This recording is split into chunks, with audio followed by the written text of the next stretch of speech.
அறிவிச்சுடர் பார்வையாளர்களுக்கு வணக்கம். இன்றைய காணொலியில் நம்மோடு இணைந்திருப்பவர் வழக்குரைஞர் அழகரசன் அவர்கள். ஐயா வணக்கம். வணக்கம், மகிழ்ச்சி. இந்தியா முழுமையும் இந்த நாய்க்கடி பற்றிய பெரிய விவாதம் போய்கொண்டிருக்கிறது. தெருநாய்கள், அப்புறம் பங்களாவில் வளர்க்கக்கூடிய நாய்கள், தெருநாய்கள் கடித்து மனிதர்கள் இறப்பது, குழந்தைகளுடைய இறப்பு, அதே போல பங்களாவில் வளர்க்கக்கூடிய நாய்கள், அந்த நாய்களும் கடித்து மக்கள் இறப்பது, பொதுவாக நாய்களுடைய கடியினால் இந்த ரேபிஸ் பரவுவது, இதனுடைய தாக்கம் பெரிய அளவுக்கு மனிதர்கள் இறப்பை சந்திக்க நேரிடுது. இதை பற்றிய உங்களது பாருங்க. நீங்க கேட்டிருக்கிற விஷயம்தான் இன்னைக்கு பாத்தீங்கன்னா உச்ச நீதிமன்றம், உயர் நீதிமன்றம் வரைக்கும் இன்னைக்கு ஒரு பெரிய பேசு பொருளா இருக்கு. அது இல்லாம மக்கள் மன்றத்துல பாத்தீங்கன்னா தொலைக்காட்சி விவாதங்கள்லாம் பெரிய அளவுல மக்கள் பல லட்சம் அளவுல இதை பற்றி பேசுவதும் விவாதிப்பதுமாக இருக்கிறாங்க. இதுல என்ன பிரச்சனைன்னு கேட்டீங்கன்னா, நீங்க கூட அந்த சமீபத்துல தொலைக்காட்சி விவாதங்களை பார்த்து அந்த விவாதம் ஒரு சமநிலையா இல்ல. எதை வச்சு சொல்றேன்னு கேட்டீங்கன்னா, இந்த நாய்க்காக பேசினவங்க, அதாவது நாய் காதலர்கள், அந்த நாய்க்காக பேசுவது போய் சில பேர் நாய் மாதிரியே பேசினாங்க. அதுதான் அதுல கவனிக்கத்தக்கது. நாய் எப்படி லவ் பண்ணுது, நாய் எப்படி டைவர்ஸ் பண்ணுது, நாய் எப்படி சிக்னல் கொடுக்குதுலாம் நாய் மாதிரியே பேசி காண்பித்தார்கள். அந்த அளவுக்கு எனக்கு வருத்தம் என்னன்னா, அந்த நாய் லவ் பண்றது, டைவர்ஸ் பண்றதெல்லாம் தெரிந்த இவர்களுக்கு அந்த நாயினுடைய பிரச்சனை என்னன்னு தெரியாம போனதான் நமக்கு அதுல வருத்தம். அது ஒரு நல்ல வாய்ப்பு. ஒரு டிவி விவாதத்துல இவங்க அதை சொல்லியிருக்கணும். அதை விட்டுட்டு சொல்லி அதுக்கு கோனார் நோட்ஸ் எல்லாம் போட்டுட்டு இருந்தாங்க. அது நமக்கு பயனற்றது. என்ன சொல்லியிருக்கணும், உண்மையிலேயே அந்த திருநாய்களின் குரலாக அவர்கள் விடுத்திருக்க வேண்டும். எல்லாம் திருப்பி திருப்பி கீரல் விழுந்த ரெக்கார்டு மாதிரி அது ஒண்ணும் பண்ணக்கூடாதுன்னா, இப்ப பாத்தீங்கன்னா முதல்ல நாய் தேவையா தேவையில்லையான்னு கேட்டீங்கன்னா, என்னுடைய கருத்து நாய் தேவை. முதல்ல அதை நான் தெளிவுபடுத்துறேன். ஏன்னா ஆடு, மாடு, கோழி மாதிரி நாய் நம்ம மனிதர்கள் கூட பழகக்கூடிய, மனிதர்களுக்கு தேவைப்படுகிற விலங்கு ஆயிடுச்சு. ஒரு பெரிய அளவுல பாத்தீங்கன்னு சொன்னா மிலிட்டரியில பயன்படுத்துறாங்க. காவல்துறையில ஏதாவது பெரிய பிரச்சனை, நாய் ஏன்பா இன்னும் வரலன்னு தான் கேக்குறான். அப்ப அந்த அளவுக்கு ஒரு முதன்மை இடம் அது கொடுக்குறாங்க. வெளிநாடுகள்ல எல்லாம் பாத்தீங்கன்னா கண் இல்லாதவர்கள் எல்லாம் இந்த நாய்கள் தான், பயிற்சி பெற்ற நாய்கள் தான் அவங்கள வாழ்க்கைக்கே நடத்துற அளவுக்கு பயனுள்ளதா இருக்கு. நமக்கே சும்மா ஒருவேளை வீட்டு வாசப்படியில சோறு வச்சோம்னா நம்ம கிட்ட யாரும் வராத அளவுக்கு அது பார்த்துக்கு. இதெல்லாம் 100% உண்மை. ஆனா ஒரு மற்ற மிருகங்கள் கடிக்கும் போது வராத ஒரு அச்சம் என்னன்னு கேட்டீங்கன்னா, இந்த நாய்க்கடியால் வருகிற அந்த ரேபிஸ் நோய் இருக்கு பாருங்க, அந்த மரணம் பல விதத்துல வந்தாலும் இந்த ரேபிஸ் நோய் மூலம் வரக்கூடிய அந்த மரணம் இருக்கு பாருங்க, அது ஒரு குண்டு போட்டு கொலை செய்வதை விட 10 பேர் ஒன்று சேர்ந்து கத்தியால கொன்று போடுவதை விட கொடூரமா இருக்கு அந்த மரணம். அந்த மரணம் அவ்வளவு ஆபத்தான மரணமா இருக்கு. ஒரு நோய் மரணம் என்பதை தாண்டி அதனுடைய தன்மை இருக்கு பாருங்க. நீங்க நிறைய மரணங்கள் டிவில பாத்துருப்பீங்க. அந்த ரேபிஸ் வந்தவங்க எப்படி நடந்துக்கிறாங்க, அவங்களை எப்படி சுத்தமா இது பண்ண. ஏன் கேட்டீங்கன்னா, ரேபிஸ் நோய்க்கு இன்னும் மருந்து கண்டுபிடிக்கல. தடுப்பூசி கண்டுபிடிச்சிருக்காங்க, மருந்து கண்டுபிடிக்கல. வேக்சின் கண்டுபிடிச்சிருக்காங்க, மெடிசன் கண்டுபிடிக்கல. அதனாலதான் இப்ப அதுவும் நிறைய மனித நாய் விகிதம் அதிகமாகி போச்சு. அதுல நம்ம அதனால அதனுடைய தொல்லை நமக்கு அதிகமா இருக்கு. குறிப்பா தெருநாய்கள். இந்த தெருநாய்கள்ல என்னன்னு கேட்டீங்கன்னா, கிராமங்கள்ல இவ்வளவு சிக்கல் வர்றதில்லை. என்ன காரணம்னு கேட்டீங்கன்னா, கிராமமே அதை சமாளிக்குது. இந்த அரசாங்கத்தினுடைய உதவியெல்லாம் கிராமத்துல எதிர்பார்க்கறதே இல்லை. அதை பிடிப்பாங்களா, கருத்தடை பண்ணுவாங்களா, அது பண்ணுவாங்களா, இது பண்ணுவாங்களான்லாம் அவங்க எதிர்பார்க்கறது இல்லை. கிராமத்தை அரசு பெரிய அளவுல கவனிக்கிறது இல்லை. ஏதாவது ஒரு நாய் வெறி பிடிச்சாலும் கிராமத்துல அவங்களே அடிச்சு கொண்டுருவாங்க. அவங்க விவாதம் எல்லாம் பண்ணிக்கிட்டு இருக்க மாட்டாங்க. ஏன்னா ஆடு மாடுகள் முக்கியம், கோழிகள் முக்கியம், அவங்களுக்கு மனிதர்கள் முக்கியம்ன்றதுனால அவங்க இயல்பாவே அது அவங்களால முடியும். சின்ன கூட்டம், சின்ன கண்காணிப்போட பண்ணிடுவாங்க. ஆனால் நகரத்தில் தான் இந்த பிரச்சனை கடுமையாக இருக்கு. இது கண்டுபிடிச்சிருக்கிற தீர்வு இது வரைக்கும் என்னன்னு கேட்டீங்கன்னா, இது வரைக்கும் உலக நாடுகள்லயும் சரி, இங்க வந்து என்னன்னு கேட்டீங்கன்னா, கருத்தடை பண்ணா கட்டுப்படுத்தலாம்ன்ற மாதிரி இவங்க இது பண்ண. எனக்கு இதுல இந்த கருத்துல உடன்பாடு இருந்தாலும் அது ரேபிஸ் பிரச்சனை தீர்க்குமா என்பதுதான் என்னுடைய கேள்வி. இது எப்படி இருக்குதுன்னு கேட்டீங்கன்னா, நீங்க கூப்பிட்டு ஒரு நாயை கருத்தடை பண்ணி கொண்டு நாங்க விட்டுட்டீங்கன்னா அதுக்கப்புறம் அது யாரையும் கடிக்காதா? இது எப்படி இருக்குதுன்னு கேட்டீங்கன்னா, ஒருத்தனை கூப்பிட்டு குடும்ப கட்டுப்பாடு பண்ணிட்டா அதுக்கப்புறம் அவன் கொலை பண்ண மாட்டான்ற மாதிரி இருக்கு. அதுக்கு என்ன வித்தியாசம் இல்லைங்களா? ஆக இது கருத்தியல் ரீதியா வந்து 100% உத்தரவாதம் இல்லாது. ஏன் சொல்றேன்னு நீதிமன்றமே இதுல குழம்பி போய், உச்ச நீதிமன்றம் ஒரே விஷயத்துல 2 உத்தரவு போடுது. முதல்ல என்ன பண்ணுது, டெல்லியில இருக்கிற நாயெல்லாம் 8 வாரத்துக்குள்ள பிடிச்சி எல்லா நாயும் இன்வேரியபிளா ரேபிஸ் வந்தது வராது எல்லாத்தையும் சேர்த்து அடைச்சிருங்க அப்படின்னு சொல்லி. அப்புறம் வந்து இந்த நாய் ஆர்வலர்கள் லாபி, ஒரு பெரிய லாபி. அதுக்கப்புறம் அதே உச்ச நீதிமன்றம் என்ன சொல்லுது, தாக்குற நாய் ரேபிஸ் வந்த நாயை மட்டும் பிடிச்சி காப்பகத்துல அடைச்சு வைங்க அப்படின்னு அங்க சொல்லுது உச்ச நீதிமன்றம். முதல்ல எல்லாரையும் பிடிச்சி போடுங்கன்னு சொல்லிச்சு. அப்புறம் வெறி பிடிச்சது தாக்குற நோய் மட்டும் பிடிச்சி அடைச்சு வைங்க அப்படின்னு சொல்லுது உச்ச நீதிமன்றம் மாதிரி. இங்க சென்னை உயர் நீதிமன்றம் பெரிய கூத்து பாருங்க. ஒரே வழக்கு உச்ச நீதிமன்றத்திலயும் நடத்துறாங்க, உயர் நீதிமன்றத்திலயும் நடத்துறாங்க. இதுவே ஒரு பெரிய வேடிக்கை என்னை பொறுத்தவரை. சென்னை உயர் நீதிமன்றம் என்ன சொல்லியிருக்குது, வெளிநாடுகள்ல போய் ஆய்வு பண்ணுங்க. எதுக்கு? நம்ம ஊர் நாயை கட்டுப்படுத்துறதுக்கு. வெளிநாட்டுல என்ன பண்றாங்க போய் பாருங்க அப்படின்ட்டு சொல்றாங்க.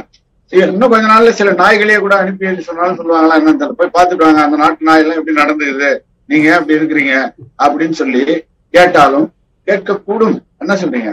ஏன்னா அது வந்து ஒரு இன்னொன்னு சொல்லியிருக்காங்க, அதுதான் ரொம்ப முக்கியமான பாயிண்ட். என்னன்னா, இந்த ரேபிஸ் வந்த நாயை அடைச்சு காப்பகத்துல வைங்க அப்படிங்கிற சொல்லிட்டு, இப்ப காப்பகத்துல வச்சுட்டா போதுமா, அதுக்கு சோறு வைக்க வேணாமா? ஒரு படத்துல நாகேஷ் சொல்லுவாரு, பேர் வச்சியா சோறு வச்சியான்னு கேட்பாரு இந்த நாய் சம்பந்தமா. அது மாதிரி அதுக்கு உணவு கொடுக்கணும். அதுக்கு கோர்ட்டு சொல்லுது, ரேபிஸ் வந்த நாய்களுக்கு உணவு கொடுக்கிற தைரியம் யாருக்கு இருக்குது அப்படின்னு கேட்கு. அப்போ அது மிக அச்சப்படும்படியான ஒரு விஷயம். யாரும் அதுக்கு தயாரா இல்லை என்பது நடைமுறை யதார்த்தம். அப்போ அதுக்கு என்ன தீர்வு? இந்த மாதிரி காப்பகத்துல அடைப்பது, கருத்தடை பண்ணுவது, இது தீர்வு இல்லை. நான் ஏன் சொல்றேன்னு கேட்டீங்கன்னா, வெற்றி பெற்ற நாடுகள்ல வந்து இது எப்படி செய்திருக்காங்கன்னா 70% கருத்தடை பண்றாங்க. 100 நாய் இருக்குன்னு வச்சுங்க, 70 நாய்க்கு கருத்தடை பண்ணிடுறதுனால நிலைமை கட்டுக்குள் இருக்கு. இந்த கலவரம் டைம்ல அரசு சொன்னல, நிலவரம் கட்டுக்குள் இருக்கு. அந்த மாதிரி இந்த நாய்களுடைய இனப்பெருக்கும் கட்டுக்குள்ள இருக்கு. ஆனா நம்ம நாட்டுல என்னன்னு கேட்டீங்கன்னா, உதாரணத்துக்கு சென்னையில பாத்தீங்கன்னு சொன்னா ஒரு நாளைக்கு ஒரு 15 நாய்க்கு தான் என்ன பண்றாங்க, கருத்தடை பண்றாங்க. அதையும் சரியா பண்றாங்களான்னு தெரியல. ஏன்னா வந்து அது குட்டி போடுது. அது மாதிரி ஒரு டிசைன்ல கருத்தடை பண்ணி அனுப்புறாங்க போல இருக்கீங்க. அப்போ சென்னையில 2 லட்சம் நாய் இருக்கு. நீங்க ஒரு நாளைக்கு 10-15 நாய்க்கு பண்ணி எண்ணிக்கை 70% அடையிறது சொல்லுங்க. 2 லட்சம் நாய்ன்னு சொன்னா கிட்டத்தட்ட 1,40,000 நாய்க்கு பண்ணணும். அதுக்கு ஆள் கிடையாது, பணம் கிடையாது, அதுக்கு வந்து இது கிடையாது. மொத்தமே அந்த சென்னை மாநகராட்சி அந்த 3 இதுக்கு சேர்த்தே 100 பேருக்கு கீழே தான் இருக்கிறாங்க. குடிக்கிறவங்க, சர்ஜரி பண்றவங்க, கொண்டு போய் விடுறவங்க. அப்போ இது வந்து எண்ணிக்கை அதிகம் என்பதை நாய் ஆர்வலர்களும் ஒத்துக்குவாங்க, நாய் ஆர்வம் இல்லாத கடி வாங்கினவங்களும் ஒப்புக்கொள்வார்கள். இது வந்து பொதுவான ஒரு அம்சம். இது அவர்கள் ஒத்திசைவாக இருக்கிற ஒரு இடம். அதுதான் நாய் அதிகமானு கேட்டா இவரும் ஆமாங்கிறாரு, அவரும் ஆமாங்கிறாரு. அப்போ இந்த நாயினுடைய கடியிலிருந்து மக்கள் தப்பிக்கணும்னா என்னை பொறுத்தவரையிலும் முதல்ல வெறி நாய்களை அடைத்து பாதுகாப்பதெல்லாம் உடன்பாடு கிடையாது எனக்கு. இது ரொம்ப முக்கியமான விஷயம். இப்ப நான் சொல்ல போற விஷயம் ஏன் சொல்றேன்னு கேளுங்க. ஒரு மனிதன் இன்னொரு மனிதனை கொண்டு விட்டால் அந்த மனிதனுடைய உயிரை நீதிமன்றம் எடுக்குது, அவனை தூக்குல போடுன்னு சொல்லி ஒரு மனிதனே என்ன பண்ணுது, அவன் இந்த சமூகத்துக்கு தீங்கிழைத்தா அவனை கொல்ல சொல்லுது. அப்போ ஒரு மனிதன் தீங்கிழைத்தால் கொல்ல சொல்லுகிற நீதிமன்றம் ஒரு நாய் தீங்கிழைத்தால் அதை கொல்ல சொல்வதில் என்ன தவறு என்பதான் என்னுடைய கேள்வி. மனித நேயம் இருக்க வேண்டியதுதான், மிருக நேயம் இருக்க வேண்டியதுதான். ஆனா எல்லாம் சமூக நேயம் எல்லாத்தோட முக்கியம் இல்ல. அப்போ ஒரு மனிதனை தண்டிக்கிற ஒரு நீதிமன்றம் ஒரு கேடு விளைவிக்கிற நாயை தண்டிப்பதற்கு யோசிக்கவே கூடாது. அது வந்து ரேபிஸ் வந்துருச்சுன்னா வந்ததுதான். நம்ம கிட்ட மனுஷனுக்கே மருந்து கிடையாது. ரேபிஸ் வந்த மனிதனே சாக விடுறீங்க. அப்போ ரேபிஸ் வந்த நாயை நீங்க காப்பாத்துங்கன்னு சொன்னீங்கன்னா என்ன நியாயம் இது? ரேபிஸ் வந்த மனிதனை காப்பாத்துங்கன்னு ஒரு நீதிமன்ற உத்தரவு இருக்கா? ஏன்னா காப்பாற்ற முடியாது, மருந்து இல்ல. அப்போ அந்த ரேபிஸ் வந்த நாயை காப்பாத்தி என்ன செய்ய போறீங்க? இதெல்லாம் ஒரு ஆழமான பார்வை இல்லை என்பது என்னுடைய கருத்தையா. இப்ப நீதிமன்றம் என்ன பண்ணணும் அப்படிங்கிற அளவுக்கு சொன்னீங்க. இதுல அரசினுடைய பொறுப்பாக நீங்கள் சொல்லுவது? இதுல எல்லாத்துக்கும் அரசு தான் பொறுப்பு, நான் இல்லைங்கல. ஆனால் நம்ம நாட்டுல இருக்கிற இந்த இனப்பெருக்கம் நாய் சராசரியா பாத்தீங்கன்னா, இதை சொல்றதுக்கு எனக்கு முழு தகுதி இருக்கேன்னு கேட்டீங்கன்னா, நான் வீட்லயே நாய் வளர்த்திருக்கேன், என்ன அதனுடைய பாசத்தை அனுபவிச்சிருக்கிறேன். உண்மையிலே நாய் வளர்த்தவர்களுக்கு அதனுடைய பாசம் மிக பெரிதா இருக்கும். குழந்தைகள் மாதிரியே தான் அது இது பண்ணுவாங்க. ஏன்னா அதை நானே உணர்ந்திருக்கிறேன். என்னுடைய நாய் தவறுனப்ப அப்படி நான் சாதாரணமா கண்ணீர்லாம் விட்டது இல்லை, என்ன மீறி கண்ணீர் வந்தது அந்த டைம்ல. ஆனால் நான் தெருநாய்களுக்கும் உணவளிக்கிறேன். நான் நாய் வச்சிருக்கும் போது அப்படிதான், குப்பையும் அப்படிதான். ஆனா அதுல ஒரு ஒழுங்கு வேணும்னு நினைக்கிறவங்க என்னன்னு கேட்டீங்கன்னா, அது குட்டி போடுற ஸ்பீடு பாத்தீங்கன்னா பயங்கரமா இருக்கும். நம்ம தெருல ஒரு 100 பேர் இருக்கிறோம்னா, அந்த 100 பேரு 105 பேர் ஆகிறதுக்குள்ள அந்த தெருவில் இருக்கிற நாய் 10 நாய் 50 நாய் ஆயிடுது. தெரு விகிதம் நீங்க பாத்தீங்கன்னா என்னன்னா, ஒரு வேலைக்கு 10 நாய் குறையாம போடுது குட்டியது. ஆனா என்ன நிலவரம் கேட்டீங்கன்னா, அந்த 10 நாயை அதால காப்பாற்ற முடியாது. அந்த தாய்ப்பால் குடிக்கிற வரைக்கும் அந்த 10 நாய் ஆரோக்கியமா இருக்கும். அதுக்கப்புறம் அதனுடைய வாழ்க்கையை பாத்தீங்கன்னா ரொம்ப நமக்கு காண சகிக்காது. கொஞ்சம் கொஞ்சமா அது தன்னிச்சையா உணவு தேடும், உணவு கிடைக்காது, இதுல அடிப்படும், வண்டியில அடிப்படும், அப்படியே மெலிந்து இது பண்ணும். அப்புறம் கொஞ்சம் வலுவான நாய்கிட்ட சண்டை போட்டு இதாயிடும். இப்படி அது கொஞ்சம் கொஞ்சமா ஒரு நாய் 10 குட்டி போட்டா அதுல ஒரு குட்டி தப்பி நிலைப்பதே பெருசா இருக்கு. அந்த அளவுல இருந்த இந்த வளர்ச்சி இவ்வளவு இது இருக்கு. இப்போ தெருநாய் கடிக்கு அரசு பொறுப்பு, மக்கள் பொறுப்பு, சமூகம் தெரு பொறுப்பு. வளர்ப்பு நாய் கடிக்கிறதுக்கு எவன் பொறுப்பு சொல்லுங்க? வளர்ப்பு நாய் கடிக்கலாமா? அது கடிச்சா இவன் என்ன வளர்த்தான்? அதை இப்ப நாய்க்கு பயிற்சி கொடுக்கறதா, வளர்க்கிறவனுக்கு பயிற்சி கொடுக்கறதா? யாருக்கிட்ட கோளாறு இருக்கு யோசிச்சு பாருங்க. அப்போ என்ன பொறுத்தவரையிலையும் ஒருத்தன் பாம்பு கொண்டு விட்டு கொத்த வர்றான்னு வச்சுங்க நம்ம மேல, அவனை என்ன பண்ணுவோம்? தண்டிப்போம். அத மாதிரி ஒரு வளர்ப்பு நாயை விட்டு ஒருத்தன் கடிக்க வச்சான்னா அவன் மேல வைகாரியஸ் லைபிலிட்டி, அவன் முதன்மை பொறுப்பு அவனுக்கு தான் இருக்கணும் சட்டப்படி. அவனை தண்டிக்கணும். நாயை நீங்க உள்ள போறதுக்கு முன்ன முதல்ல யார உள்ள போடணும்? அவனை போடணும். வெளியில வந்தா வாயை மூடி கொண்டு வரணும், இல்ல அந்த நாய் வாயை மூடின்னு வரணும். ஏதாவது ஒன்று கத்துக் கொடுக்கணும். ஒண்ணு நாய்க்கு வாயை மூட கத்துக்கணும், இல்லைன்னா நாய்க்கு மூடி போட்டு கொண்டு வரணும். இப்படி பொறுப்பு இல்லாம இவர்கள் அந்த தெருவில் கொண்டு போறது. சென்னையிலே பாத்தீங்கன்னா நிறைய சென்னை செய்தி வருதுங்க. மத்த ஊர்ல இந்த அட்டுழியம் நடக்குது, ஆனா செய்தி வராது. வெள்ளம் வந்தா கூட உங்களுக்கு சென்னையில வந்தாதான் அது வெள்ளம். எங்க ஊர்லாம் வெள்ளம் சுனாமி வந்தா கூட அது 2ஆம் பட்சம் தான் வச்சுங்களா. இது இங்க ஊடகத்துல இருக்கக்கூடிய ஒரு பிரச்சனை. ஆனா எல்லா இடத்துலயும் இந்த நாய்க்கடி சிக்கல், குழந்தைகள் கடி வாங்குறதெல்லாம் இருக்கு. அப்போ இதுல அரசுக்கு முழு பொறுப்பையும் சொல்லி மக்கள் ஒதுக்கிட முடியாது. ஏன்னு கேட்டீங்கன்னா, மக்கள் நினைச்சா இத அந்தந்த தெருவுல கொஞ்சம் கட்டுப்படுத்தலாம். அத மக்கள் அக்கறை எடுத்து செய்யறது இல்ல. 2வது, தெருநாய்கிட்ட ஒரு முக்கியமான பிரச்சனை என்னன்னா, நான் சொன்னேன்ல அதுகளுக்கு கொஞ்சம் நன்றி உணர்ச்சி அதிகம். நன்றி உணர்ச்சி எங்கன்னு கேட்டீங்கன்னா, இப்ப என் தெருவுல நான் பிஸ்கட் போடுறேன்னா எனக்கு நன்றியா இருக்கும், அதுக்கு நான் பாஸ் மாதிரி, சரிங்களா? ஆனா இதே பக்கத்தெரு நாய்க்கு நான் பாஸ் கிடையாது, அது எனக்கு கட்டுப்படாது, என்னை கடிக்கும். அப்போ பக்கத்தெரு பாஸ் வேற, பக்கத்தெரு நாய் வேற, ஏன் தெரு நாய் வேற, ஏன் தெரு பாஸ் வேற.